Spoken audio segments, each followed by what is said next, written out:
So back to the ANC's 9th Western Cape Provincial Conference in Cape Town. It's elected leaders that will take the province into next year's elections and will try and restore its previous connections with voters. Vuyiso Tyhalisisu was elected the provincial chair, while Sharon Davids is the new deputy chair, and Neville Delport has been elected as the provincial secretary. Ayanda Bans serves as the party's deputy secretary, and Derek Appels was elected unopposed as treasurer. For analysis on this, we're joined now by Professor Erwin Schwella, who is the Dean of the School of Social Innovation at Hugenote College, and hoping this time round, fingers crossed, Professor Schwella, that our connection is good enough for both of us to hear each other.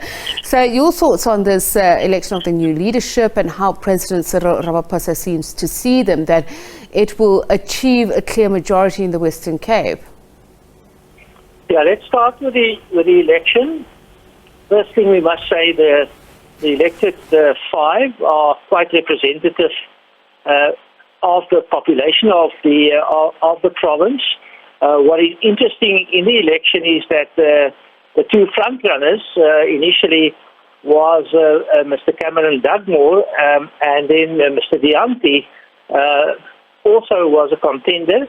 However, none of these two were elected, and that raises the question why, and whether that is indicative of still some, shall we say, unpredictability at best, and factionalism within the party in the Western Cape. So that's the first point. The particular slate and the approach to organize these things in a particular way did not work out completely as was possible or probable. Second point is that the Western Cape is an interesting province in the sense that the Western Cape is one of the provinces where government has moved across the years. In other words, the Western Cape people in some way is different from the electorate in some other provinces. They probably assess the particular party for whom they're going to vote, and this is of course then also premised on who is elected in that party in terms of how well this party governs, rather than, let's say, other primary affiliations such as your particular beliefs or your background. And in that way, the Western Cape over many years now have not elected the ANC, and the possibility that it will, or the probability that it will next year, I think is quite minute, and it will probably not happen. So the President spoke eloquently with a lot of intent, but we also know that intent doesn't always translate into implementation or impact. So we'll have to see. My prediction is, however, that the ANC will not gain power in the Western Cape next year. You spoke about the factions there, and I want to look at how they've destroyed the Western Cape top structure to become the weakest. But particularly this cohort of executive leadership in the province, will they be able to overcome these? I think with difficulty. It seems as if the continuous instability since the last real election took place, which in that case elected Mr. Marius Fransman, long forgotten now, and probably correctly so. It has always been a battle to get the branches organized. Remember, also this particular election was not without its controversy, because first of all, it took a long time to get it arranged, and finally now. And then secondly, as it happens, at the start of the conference, again, a set of issues. The President commended the provincial conference. However, Mr. Yanti made himself very unpopular when he had to, in some ways, evict people who came in and lived with the delegates in their hotel rooms, and that created a problem. So this seems to be endemic in the Western Cape Provincial ANC, and with the election being very close and what has happened, even though it's more representative, I predict there will be still a multitude of issues in the provincial party.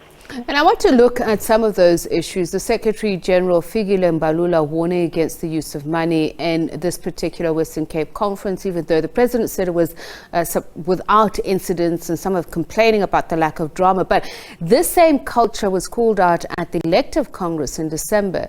Is this an issue entrenching itself as a culture, particularly as it prepares for the Youth League conference?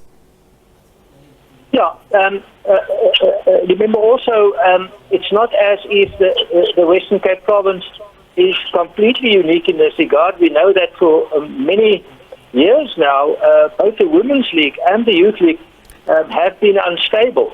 And in this type of setup, it seems as if the factionalism, which the President, of course, once again with a lot of intent, says must go away, and it must be about the party and the country, but that factionalism is still there. And it becomes worse when there's high competitiveness for positions on PECs, for positions in elected positions where there's some remuneration and options to get access to opportunities to use your power and your influence also for your own benefit. So it seems as if there's a continuous, in some ways embedded culture in the ANC of this type of competition. In the Western Cape, it still plays out in elections. In some other provinces, the old saying that in politics, the opposition sits across from you, your real enemies are behind your back. And that then means that in some other provinces, to get a position in a provincial legislature or a local council or in a party structure, because that leads you into that position, well, there are political assassinations. So this is competition sometimes to the end and to the final point where people actually get assassinated for this. The fact that you had the ANC in the Western Cape, that conference delayed for so long, and it was run by an interim provincial committee for the last 4 years. An interim body was also steering the Youth League for close on 10 years as they go on to their conference. What does it tell us about the state of the governing party as it goes into next year's elections? Is the centre holding? Yes, I think there are indications in the latest polls that there is some growing support in terms of the polls of those people who are currently going to vote or intend to vote.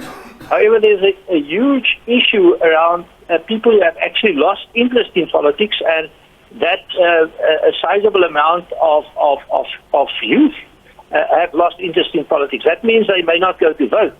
And that will impact on the governing party probably in a disproportionate way than on the other parties. And then, of course, we have the President making a speech, which is very interesting after this conference, and he refers to energy, unemployment, crime and corruption.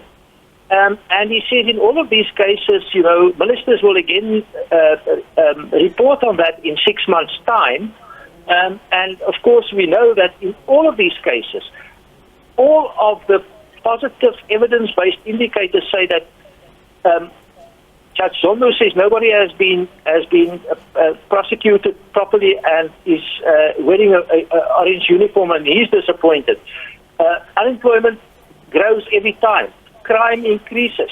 All of these things keep on happening, but obviously the President says these things will now miraculously come right, although in the electricity crisis or the energy crisis, it's been 15 years. 5 of those years, the President himself was in charge of the war room.